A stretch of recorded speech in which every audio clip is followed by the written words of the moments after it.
Edit it. Yeah, edit it anyway. Yikes.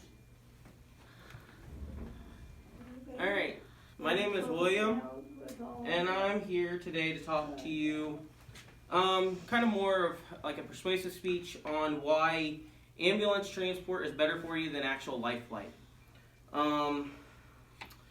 So at some point in your life or someone's life, you know, you're going to have to get transported to the hospital. It's important to know your two types of transport for emergency care to hospital, which is ground transport or the life flight. So I'm going to kind of talk to you about the advantages of ground transport over life flight, and then, you know, like the cost, the time, and the safety and effectiveness of each.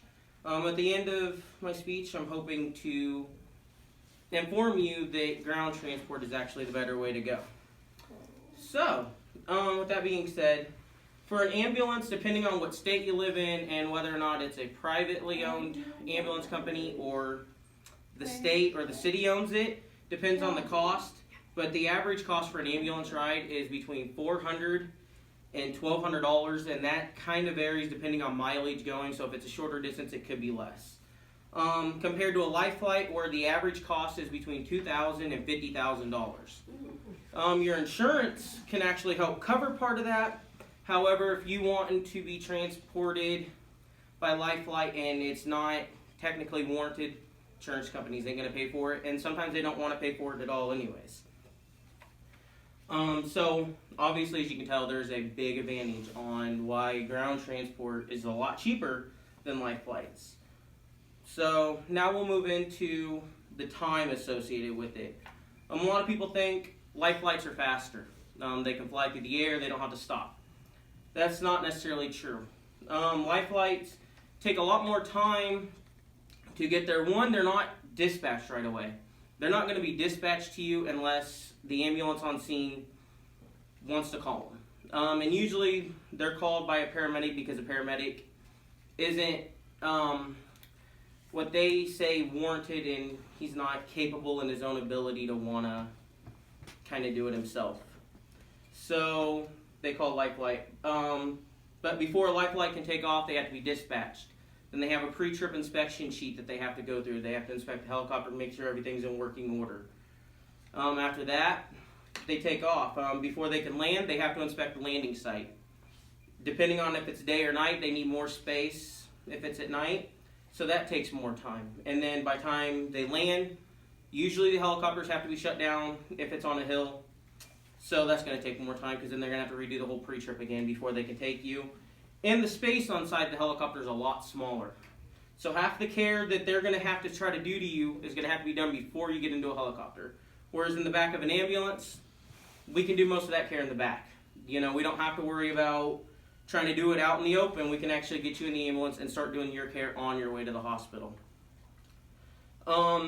Studies have shown that if an ambulance and a life flight is dispatched at the same exact time, to get to the patient and to get you to the hospital, an ambulance will only arrive 5 minutes later, and that's on average. So life flight might get you there 5 minutes faster, but it's also, that's not necessarily the case in case there's bad weather. An ambulance can still travel, and a life flight can't. And that's according to JEMS.com, published in 2008. Now we'll kind of move to the safety and effectiveness of it. The safety of ground ambulances have gotten a lot better because the National Highway and Transport Safety Administration has put in so many laws governing it. Ambulances, they don't run red lights. They have to slow down and almost come to a stop before proceeding through, even with lights and sirens, just in case to kind of reduce head-on collisions and everything at intersections. Also, the design of an ambulance has gotten a whole lot better. That's also coming from EMS.gov, published in 2018. So that kind of helps there. As in the life flight's case, yes, they can fly, but the safety of them is actually declined. On average, 1 out of every 50 life flight helicopters will crash. It's sad. Unfortunately, that's the statistic given by EMS1.com, published in 2014. So going along with that, the death rate for a life flight crew, including patient, for every 100,000 people is 74 people. Whereas all other job professions, including an ambulance driver and crew, is only for every 100,000, only 5 will die. So it's you're a lot safer, and the crew's a lot safer in the back of an ambulance than in a helicopter. So that will kind of go along with saying, hey, let's get in the back of an ambulance compared to a life flight. The effectiveness of it is 33.5% of people transported by life flight are released from the hospital the same day. They're not even kept overnight. The ER receives them and they release them. So half the time the helicopter gets put in the air for no reason. And that would be according to EMSworld.com, published in 2003. Also, studies have shown that only 22.8% of patients actually benefit from a life flight care. That study was done in California. They kind of did over 1,000 patients, and on average, only about 22% actually benefited from it, and that's if they were without over a 70-mile radius from the nearest trauma center. So that way, you kind of get involved there. So to kind of recap everything here, ground transport will definitely be your best mode of transportation to get to the hospital, because they can still do everything that a life flight can. A life flight crew consists of a paramedic and a flight nurse and a pilot. Pilot's not going to do anything because they got to fly the helicopter. So you got 2 people taking care of you. In the back of an ambulance, on an ALS unit, you're still going to have 2 people. Most likely it's going to be 2 paramedics while an EMT drives.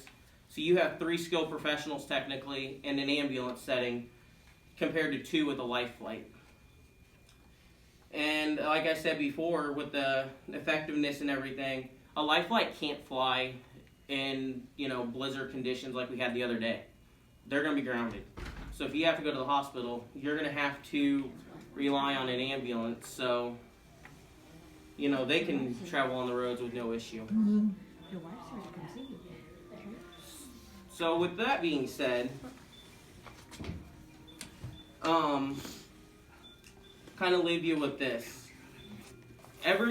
Patients think that they're safer in a helicopter when that's normally not the case. A helicopter is usually, like I said, dispatched as an scapegoat. Either the paramedic or whoever on scene, they don't want to deal with it because they're not competent in their own ability, which isn't true. They're still trained professionals.